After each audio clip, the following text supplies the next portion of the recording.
नमस्कार दोस्तों, मेरा नाम दीपिका है और मैं आपके साथ अपनी जिंदगी का रोमांचक अनुभव शेयर करने जा रही हूँ। यह कहानी मेरी और मेरे भाई की है।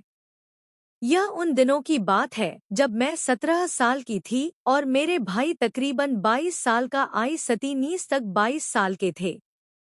क्योंकि भाई मुझसे 5 साल का बड़े थे। हम दो भाई बहन ही थे हमारी। यह छोटी सी फैमिली हंसी खुशी जिंदगी गुजार रही थी। भाई ने एमआई किया हुआ था और वह एक स्कूल में टीचर थे।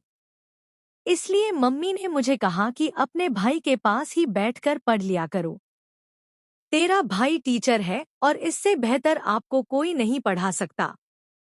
मैं भी मम्मी की बात मान गई थी और भाई के पास ट्यूशन पढ़ना शुरू कर दिया था।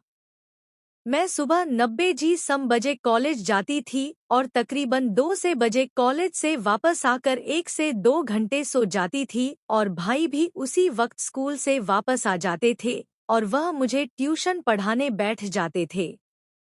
मम्मी अक्सर अपने कामकाज में मशरूफ रहती थी। मैं और आकाश भाई बैठकर स्टडी करते रहते। कुलदीप भाई मुझे पढ़ाते और मैं उनसे अक्सर बातचीत भी करती रहती। पर उनके साथ काफी अटैचमेंट थी। दिन हंसी-मजाक में गुजर रहे थे। एक रात मुझे भाई के साथ पढ़ते हुए तकरीबन रात के 10 सज की सारे समी बज रहे थे। मम्मी जल्दी अपने कमरे में सो गई थी। मैं ऊपर वाले कमरे में बैठकर भाई के साथ पढ़ती थी और मम्मी नीचे वाले कमरे में अक्सर जल्दी सो जाती थी क्योंकि मम्मी घर का सारा कामकाज करती थी और वह रात को जल्दी सो जाती थी। इसलिए वह रात को जल्दी ही नींद की आगोश में चली जाती थी। मैं और भाई तकरीबन रात 10-20 स्टेज आई गई सी बजे तक जागते रहते थे। भाई के साथ ट्यूशन पढ़ने के बाद मैं भाई के कमरे में बैठी उनसे बातचीत करती और फिर अपने कमरे में जाकर सो जाती थी। हमारा कमरा अलग अलग था। उस रात भाई मुझे पढ़ा रहे थे और उनकी नज़र मेरे पूरे शरीर पर थी। मैं जान चुकी थी कि आज भाई की नियत मुझ पर खराब हो चुकी है। जितनी जल्दी हो सके मैं उठकर जल्दी से अपने कमरे में चली जाऊं। मैंने भाई को कहा, भाई बाकी पढ़ाई कल करेंगे। अभी मैं थक चुकी हूँ और मैं सोने अपने कमरे में जा रही हूँ। भाई कहने लगे, नहीं दीपिका, अभी तुम्हारा टेस्ट भी है और तुम्हें उसकी भी तैयारी खूब करवाऊंगा। मैं भाई के पास बैठकर पढ़ना नहीं चाह रही थी, मगर भाई ने मुझे जाने ना दिया। इसलिए मैं उनके पास बम शान निशा अंसी और सेका ऐट गई। आकाश भाई मुझे पढ़ा रहे थे और समझाने के बहाने से मेरे शरीर को टच कर रहे थे। आकाश भाई का हाथ कभी मेरे बाजू पर आ जाता और कभी कंधे पर। कई बार मैं उसका हाथ अपने कमर पर भी महसूस कर रही थी।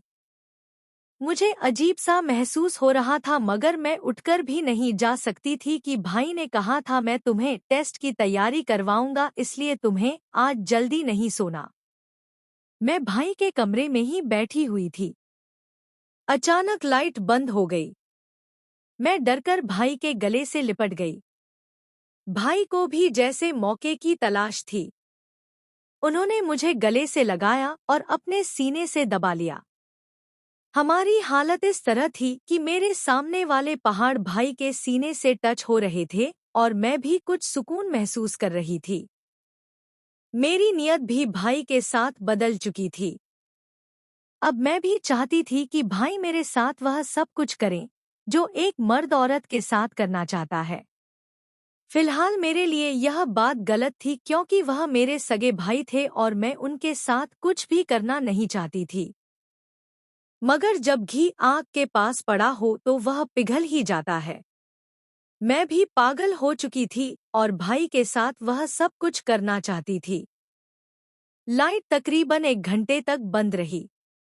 1 घंटे में हमने कई बार एक दूसरे को सुकून दे लिया था और हम तमाम उम्र के थकावट उतर चुके थे।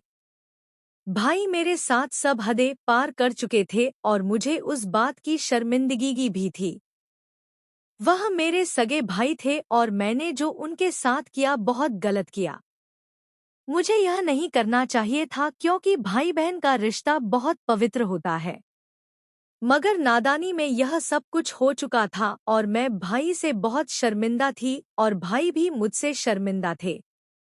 मगर मैं समझती थी इसमें कसूर सिर्फ मेरा ही नहीं, भाई का भी है, क्योंकि वह मुझे रोकते तो मैं यह सब कैसे कर सकती थी।